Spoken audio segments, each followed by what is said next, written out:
ജപമാല ചെല്ലുമ്പോൾ വെറുതെ നന്മ നിറഞ്ഞ മറിയമേ സുസ്ഥീകരണം അല്ലെന്ന്, ഇതൊരു ജീവിതമാണെന്ന്. ഓരോ നന്മ നിറഞ്ഞ മറിയമവും ചെല്ലുമ്പോൾ നീ ഹൃദയത്തിൽ പറയണം, യെസ്, ഇത് ജീവിതത്തില് ഒരായുസ് മുഴുവൻ ജീവിതത്തിൽ ദൈവം പറഞ്ഞ കാര്യങ്ങൾ നിറവേറുമെന്ന് വിശ്വസിച്ച് ഏറ്റെടുത്ത ഒരു സ്ത്രീയുടെ ജീവിതമാണ് നമ്മൾ ഇങ്ങനെ ചൊല്ലി പ്രാർത്ഥിക്കുന്നത്. വചനമാണ് പ്രാർത്ഥിക്കുന്നത്. അങ്ങനെ പ്രാർത്ഥിച്ചാൽ എന്താ ഗുണം?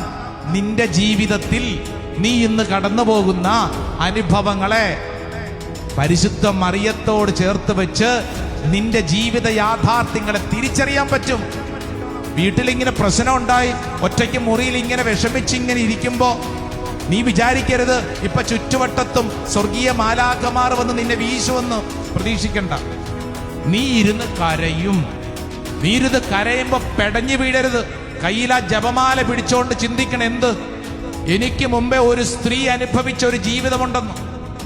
നിങ്ങളുടെ മകനെ കുറിച്ച് നിങ്ങൾ അങ്ങോട്ട് വല്ലാണ്ട് ഭാരപ്പെടുമ്പോ, അത് ഏത് തരത്തിലുമായിക്കൊള്ളട്ടെ, മകനെ കുറിച്ച് നാട്ടുകാരിങ്ങനെ പറയുന്നു, മകന്റെ സ്വഭാവം ഇങ്ങനെയാണല്ലോ, മകന്റെ അവസ്ഥ ഇങ്ങനെയാണല്ലോ, വിചാരിച്ച പോലെ കാര്യങ്ങളും നടക്കുന്നില്ലല്ലോ, ദൈവമേ എല്ലാം തീർന്നോ? തീർന്നിട്ടില്ലെന്ന്.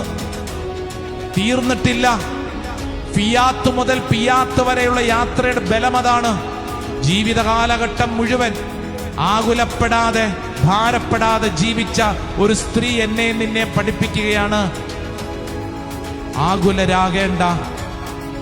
പ്രാർത്ഥനയിലൂടെയും അപേക്ഷകളോടെയും കൃതജ്ഞതാ സ്തോത്രങ്ങളോടുകൂടെ ദൈവസന്നിധിയിൽ നിങ്ങൾ അപേക്ഷകൾ അർപ്പിക്കുവേൻ.